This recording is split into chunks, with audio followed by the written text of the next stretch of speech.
अब हम देख लेते हैं फॉरेस्ट मेंस का केमिस्ट्री का सिलेबस। तो केमिस्ट्री का जो वर्णन है वो यूनिट 6 में किया गया है, पार्ट बी की यूनिट 6 में किया गया है केमिस्ट्री के सिलेबस का, रसायन का। और यहाँ पर हमें कुछ कोर टॉपिक्स हैं, कौन कौन से 6 टॉपिक्स हमें पढ़ने हैं। पहला हमें रासायनिक अभिक्रियाओं के बारे में पढ़ना है, दूसरा हमें अम्ल और क्षार के बारे में पढ़ना है, तीसरा हमें महत्वपूर्ण रासायनिक यौगिकों के बारे में पढ़ना है, चौथा हमें धातुओं के बारे में पढ़ना है, पांचवा हमें अधातुओं के बारे में पढ़ना है, और छठा हमें कुछ कार्बनिक यौगिक एवं कृत्रिम बहुलकों के बारे में पढ़ना है। तो ये 6 कोर टॉपिक हैं और इन्हीं के अंदर सब टॉपिक्स हमें दे रखे हैं। तो कौन कौन से हैं देख लेते हैं एक एक करके।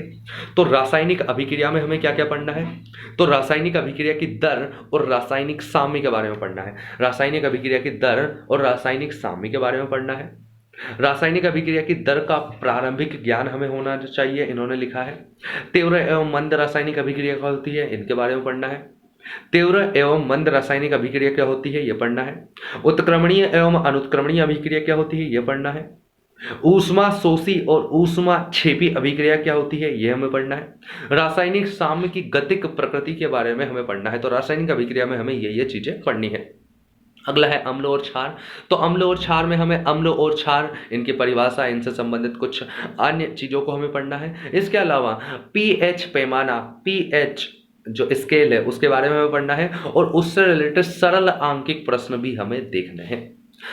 इसके बाद अगला टॉपिक है हमारा महत्वपूर्ण रासायनिक यौगिक। तो महत्वपूर्ण रासायनिक यौगिकों में हमें जो भी महत्वपूर्ण रासायनिक यौगिक इन्होंने दे रखे हैं उनके हमें गुण पढ़ने हैं, उनके उपयोग पढ़ने हैं, उनकी बनाने की विधि पढ़नी है, और उनका उत्पादन हमें पढ़ना है। तो क्या क्या पढ़ना है, कुछ महत्वपूर्ण रासायनिक यौगिकों के गुण पढ़ने हैं, उपयोग पढ़ने हैं, बनाने की विधि पढ़नी है, और उत्पादन पढ़ना है। अब ये कुछ महत्वपूर्ण रासायनिक यौगिक कौन कौन से हैं। तो एक तो इन्होंने दे रखा है जल, दूसरा दे रखा है कपड़े धोने का सोडा, दूसरा दे रखा है खाने का सोडा, अगला दे रखा है विरंजक चूर्ण, अगला है प्लास्टर ऑफ पेरिस। कौन कौन से, कपड़े धोने का सोडा, खाने का सोडा, विरंजक चूर्ण और प्लास्टर ऑफ पेरिस। इन 4 चीजों के हमें गुण, उपयोग, बनाने की विधि और उत्पादन हमें पढ़ना है।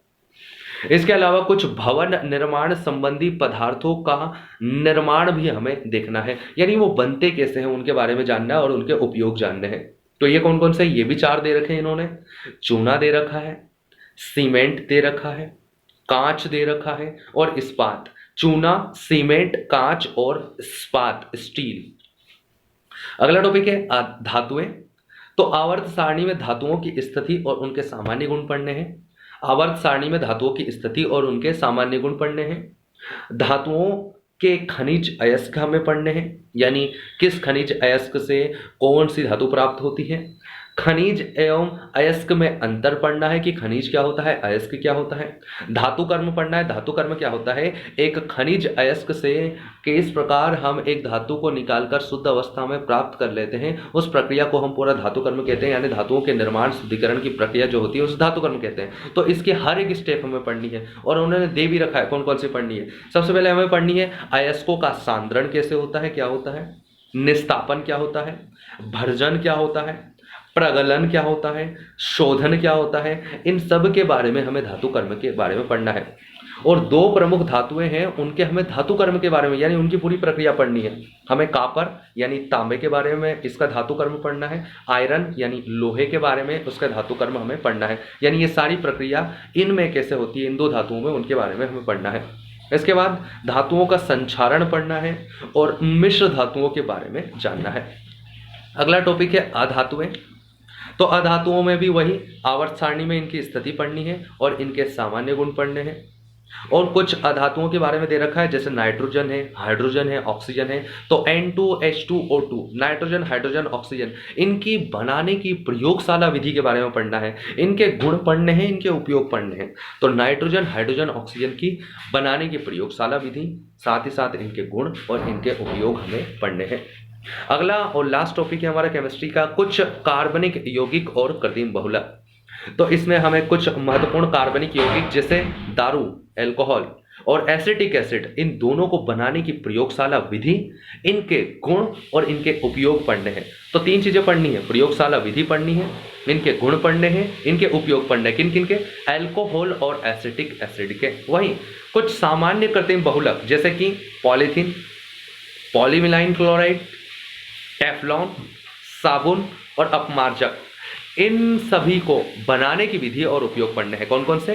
पॉलीथीन, पॉलीविनाइल क्लोराइड, टेफ्लॉन, साबुन और अपमार्जक, इनके बनाने की विधि और उपयोग।